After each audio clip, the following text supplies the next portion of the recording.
Bugun biz Jahon bank bilan birgalikda juda ham bir muhim loyihasini amalga oshirmoqdamiz. Ya'ni bu ishlarni bir amaliy bosqichiga o'tdik. Ya'ni O'zbekistonni turli hududlarida o'rmonlarni yaratish.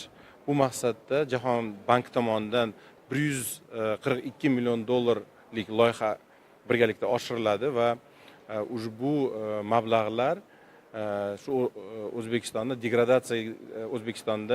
degradatsiyaga uchragan yerlarni, umuman tog'li hududlarimizda o'rmonlarni ko'paytirishga qaratilgan bo'lib, shu bilan birgalikda O'zbekistonga eng zamonaviy o'rmonlashtirish texnologiyalari ham kirib keladi.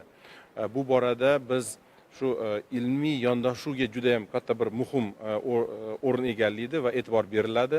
Shu jumladan turli hududlarimizda yangi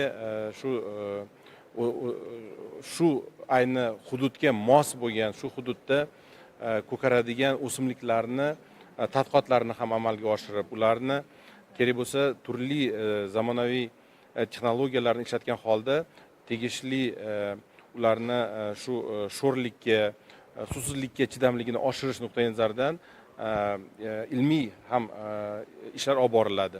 Umuman olganda biz aytishimiz mumkinki, bizda hozirgi kunda ekilayotgan o'simliklarni shu sifatiga uncha yaxshi bir katta e'tibor berilmayotgandi, lekin bu loyiha doirasida biz aynan shu ko'chatlarimizni